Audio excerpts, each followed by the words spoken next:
Welcome everyone, my dear students and parents. JEE 2026 ఎగ్జామినేషన్కి students ఎంత struggle అవుతారో parents కూడా అంతకంటే ఎక్కువ స్ట్రగుల్ అవుతారు.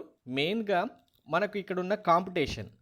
సో ఈ కాంపిటీషన్కి ఎంత కష్టపడి చదివినామని దానికంటే ముందు ఎంత స్మార్ట్గా మీరు ప్రిపేర్ అయ్యారనేది చాలా ఇంపార్టెంట్. సో అలా ఎన్ఐటీస్లో మీకు కన్ఫర్మ్గా సీట్ రావాలి అంటే ఇండివిజువల్గా కేటగిరీ వైజ్గా ఇప్పుడు నేను చెప్తున్నట్టుగా క్వశ్చన్స్ చదవండి చాలు. ఆటోమేటిక్గా ఇన్ని క్వశ్చన్స్ మీరు రాయగలిగితే కన్ఫర్మ్గా ఎన్ఐటీస్లో మీకు ఒక సీట్ గ్యారంటీగా ఉంటుంది. సో ఇక్కడ మీకు అందరికీ పేపర్ ప్యాటర్న్ అయితే ఇప్పటికే తెలుసు. తెలియకపోతే మరొకసారి వినండి. మీకు maths, physics, chemistry each section 25 questions ఉంటాయి. ఓవరాల్గా 75 క్వశ్చన్స్ అయితే పేపర్ ఉంటుంది. మీరు 3 అవర్స్లో 75 క్వశ్చన్స్ అయితే రాయాలి. ఇలా కంప్లీట్ చేసిన తర్వాత వచ్చిన రిజల్ట్ బేస్ చేసుకొని సీట్స్ అయితే వస్తాయి. సో ఇక్కడ మనకు నెంబర్ ఆఫ్ స్టూడెంట్స్ ఎంతమంది ఉంటారు? లాస్ట్ ఇయరే 14 lakhs ప్లస్ వచ్చారు. ఈ ఇయర్ 15 lakhs ప్లస్ వచ్చినా ఆశ్చర్యపోవాల్సిన అవసరం లేదు. సో ఇయర్కి కాంపిటీషన్ పెరుగుతుంది. సో ఇటువంటి కాంపిటీషన్లో నేషనల్ లెవెల్ ఎగ్జామ్ మనం రాస్తున్నామంటే ఎంత స్మార్ట్గా మీరు ప్రిపేర్ అయ్యారనేదే అంత చాలా ఇంపార్టెంట్. సో ఇండివిజువల్ కేటగిరీ వైజ్గా అసలు మినిమం ఎన్ని క్వశ్చన్స్ మీరు కరెక్ట్గా రాయాలి, రాస్తే ఎన్ఐటీ సీట్ వస్తుందనేది 1 by 1 చెప్తాను. మనకు టోటల్గా 32 ఎన్ఐటీస్ ఉన్నాయి. టోటల్ నెంబర్ ఆఫ్ సీట్స్ 24,525 ఉన్నాయి. ప్రతి year number of seats increase అవుతున్నాయి. సో ఈ ఇయర్ కూడా ఇంక్రీజ్ అవుతాయి. ఇంకా బ్రాంచెస్ విషయానికి వస్తే 90+ బ్రాంచెస్ అయితే ఉన్నాయి. ఇన్ని బ్రాంచెస్ ఉన్నాయా అని అనుకోవచ్చు మీరు. సింపుల్గా మీకు చెప్తాను చూడండి. ఇప్పుడు ఆర్టిఫిషియల్ ఇంటెలిజెన్స్ బ్రాంచ్ ఉంది, ఏఐ. ఇందులోనే ఆర్టిఫిషియల్ ఇంటెలిజెన్స్ 4 years ఉంటుంది, 5 years ఉంటుంది. Next artificial intelligence machine learning ఉంటుంది, ఇది 4 years 5 years ఉంటుంది. ఆర్టిఫిషియల్ ఇంటెలిజెన్స్ డాటా సైన్స్ ఉంటుంది, ఇది 4 years 5 years ఉంటుంది.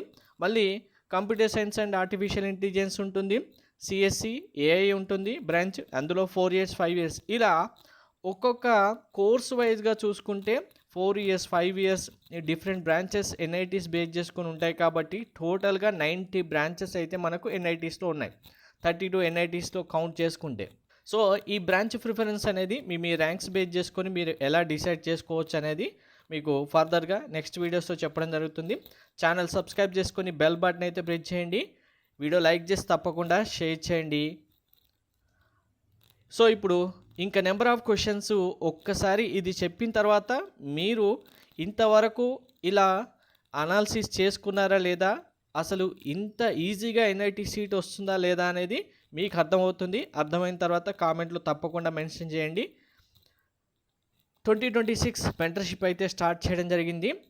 మీకు ఓన్లీ జేఈ, జోస్ అండ్ సీసాబ్ అయితే 3,000 రూపీస్, ఇంక్లూడింగ్ ప్రైవేట్ యూనివర్సిటీస్ అయితే 6,000 రూపీస్. ప్రైవేట్ యూనివర్సిటీస్లో IIITs హైదరాబాద్, బెంగళూరు, ఢిల్లీ ఉంటుంది. దాంతోపాటు BITSAT, VIT, SRM, Manipal, Amrita, Sastra, COMEDK ఈ యూనివర్సిటీస్ అన్నీ కూడా మీకు ఇంక్లూడ్ అయి ఉంటాయి. ఓన్లీ జేఈ అయితే 3,000 రూపీస్, ఇంక్లూడింగ్ ప్రైవేట్ యూనివర్సిటీస్ అయితే 6,000 రూపీస్ గైడెన్స్ మీకు ప్రొవైడ్ చేయడం జరుగుతుంది.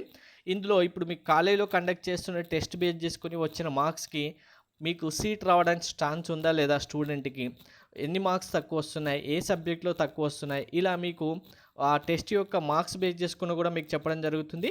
దీంతోపాటు మీకు కంప్లీట్గా కాలేజ్ అడ్మిషన్ వచ్చేంత వరకు కూడా కంప్లీట్ గైడెన్స్ ఈ మెంటర్షిప్ అమౌంట్లోనే పే చేయడం జరుగుతుంది.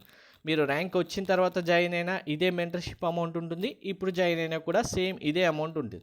సో అందుకే ముందుగా జాయిన్ అవ్వడం వల్ల మీకు ముందుగా మార్క్స్ ఎన్ని రావాలి, ఎంత ర్యాంక్ రావాలి, సీట్ వస్తుందా లేదా అన్ని విషయాలు తెలుస్తాయి. కాబట్టి ముందుగా జాయిన్ అయిన వాళ్ళకైతే అడ్వాంటేజ్ ఉంటుంది.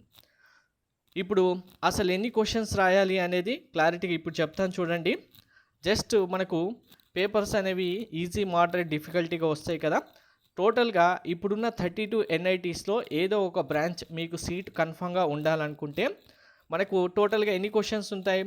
మ్యాథ్స్, ఫిజిక్స్, కెమిస్ట్రీ ఈచ్ సెక్షన్కి 25 మీరు 75 క్వశ్చన్స్ రాయాలి, అది 3 అవర్స్లో. కానీ ఇప్పుడు మీకు సీట్ రావాలంటే ఫస్ట్ ఓపెన్ కేటగిరీ స్టూడెంట్స్ అయితే 27 నుంచి 37 క్వశ్చన్స్, టఫెస్ట్ పేపర్ వస్తే 27, ఈజియెస్ట్ పేపర్ అయితే 37 క్వశ్చన్స్ రాయాలి. ఈడబ్ల్యూఎస్ 26 నుంచి 36, ఓబీసీ 26 నుంచి 35, ఎస్సీ కేటగిరీ 18 నుంచి 27, ఎస్టీ కేటగిరీ 16 నుంచి 25 క్వశ్చన్స్ అయితే రాయాల్సి ఉంటుంది. ఇందులో గర్ల్ స్టూడెంట్ ఇంకొక క్వశ్చన్ తక్కువ రాసినా కూడా ఈజీగా సీట్ వచ్చేస్తుంది. సో ఇక్కడ ఓపెన్ కేటగిరీ స్టూడెంట్కే ఈజియెస్ట్ పేపర్ కౌంట్ చేసుకున్న 37 క్వశ్చన్స్ రాస్తే చాలు. అంటే 75 క్వశ్చన్స్కి ఆల్మోస్ట్ 50% క్వశ్చన్స్ మీరు రాయాలి. అంటే 3 అవర్స్లో మీరు 75 క్వశ్చన్స్కి టైం స్పెండ్ చేసే బదులు 3 అవర్స్లో 50% జస్ట్ 37 క్వశ్చన్స్కి టైం స్పెండ్ చేస్తే ఆటోమేటిక్గా ఎన్ఐటీ సీట్ మీదే అవుతుంది. అది ఈజియెస్ట్ పేపర్ అయితే. డిఫికల్టీ పేపర్ అయితే జస్ట్ 27 క్వశ్చన్సే. ఇంకా కేటగిరీ వైజ్గా చూసుకుంటే చాలా డ్రాప్ అవుతాయి నెంబర్ ఆఫ్ క్వశ్చన్స్ చూడండి. సో ఇలా ప్లాన్ చేసుకొని ఫస్ట్ మీరు ఎన్ఐటీకి ఎంటర్ అయ్యేలాగా నెంబర్ ఆఫ్ క్వశ్చన్స్ కరెక్ట్గా రాయడానికి చూడండి. అంటే మీరు ఇప్పుడు సపోజ్ ఓబీసీ స్టూడెంట్ ఉన్నారు, డిఫికల్టీ పేపర్ రాస్తున్నారు. ఫస్ట్ మీ టార్గెట్ ఏంటి? Maths plus physics plus chemistry ఓవరాల్గా అసలు నెగిటివ్ మార్కింగ్ రాకుండా, అంటే రాంగ్ ఆన్సర్స్ పెట్టకుండా జస్ట్ కరెక్ట్గా 100% అక్యురేట్గా మీకున్న 3 అవర్స్ టైంలో మీరు 26 ఆన్సర్స్ కరెక్ట్గా రాస్తున్నారు. 26 క్వశ్చన్స్ అంటే ఆటోమేటిక్గా ఎన్ఐటీలో మీరు ఎంటర్ అయిపోయినట్టే. సో ఇంకా టాప్ ఎన్ఐటీస్ ఇప్పుడు 32 ఎన్ఐటీలో మీరు ఎంటర్ అవుతున్నారు. 31, 30, 15, టాప్ 10, టాప్ 5 ఇలా ఎంటర్ అవ్వాలంటే ప్రతి రివిజన్ టైంలోనో ప్రతి టెస్ట్ టైంలో 1 క్వశ్చన్ యాడ్ చేసుకుంటూ వెళ్ళండి. 27 క్వశ్చన్స్ కరెక్ట్గా వేయాలి, 28, 29 ఇలా మీరు అక్యురేట్గా ఈజీగా స్మార్ట్గా ప్రిపేర్ అవుతూ నెంబర్ ఆఫ్ క్వశ్చన్స్ ఇంక్రీజ్ చేసుకుంటూ వెళ్తే కన్ఫామ్గా ఎన్ఐటీ టాప్ కాలేజ్ కూడా మీదే అవుతుంది. సో ఇప్పుడు అసలు మీరు కాలేజీలో రాస్తున్న ఎగ్జామ్స్ టెస్ట్ కండక్ట్ చేస్తున్నారు కదా స్టూడెంట్కు, అంటే మీ బాబు పాప పేరెంట్స్ చూస్తూ ఉంటే ఎన్ని క్వశ్చన్స్ కరెక్ట్గా రాస్తున్నారు, ప్లస్ క్వశ్చన్స్ అంటే కరెక్ట్ ఆన్సర్స్ ఎన్ని రాస్తున్నారు, నెగిటివ్ ఆన్సర్స్ ఎన్ని రాస్తున్నారు, రాయడం ఎన్ని అవర్స్లో టైం స్పెండ్ చేసి రాస్తున్నారు కూడా చూసుకోండి. దానివల్ల పేరెంట్స్కి కూడా చాలా యూజ్ అవుతుంది. చాలా సింపుల్గా రావాల్సిన సీటు కోసం స్మార్ట్గా ప్రిపేర్ అవ్వకుండా అన్ని చాప్టర్స్ కంప్లీట్గా అన్ని చాప్టర్స్ చదివేస్తాం. ఎగ్జామ్ టైంలో ఏ చాప్టర్ నుంచి ఏదో ఒక క్వశ్చన్ రాకపోతుందా, లేదు కొన్ని క్వశ్చన్స్ చదువుకొని కొన్ని క్వశ్చన్స్ అజంప్షన్ చేద్దాం, నెగిటివ్ మార్కింగ్ పడిపోతుంది, లేదా నెగిటివ్లలో ఏదో ఒకటి పాజిటివ్ మార్క్ రాకపోదా, అంటే ఇక్కడ ఓ 5 క్వశ్చన్స్ రాసాం, అందులో 5 క్వశ్చన్స్లో ఒక 3 రాంగ్ అయినా 2 రైట్ అయితే 8 మార్క్స్ ఇక్కడ వచ్చేస్తాయి కదా, ఇక్కడ 3 మార్క్స్ కదా పోయాయి 5 క్వశ్చన్.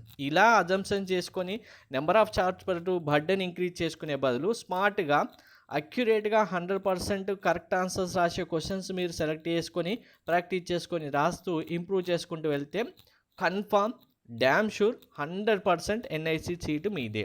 Thank you.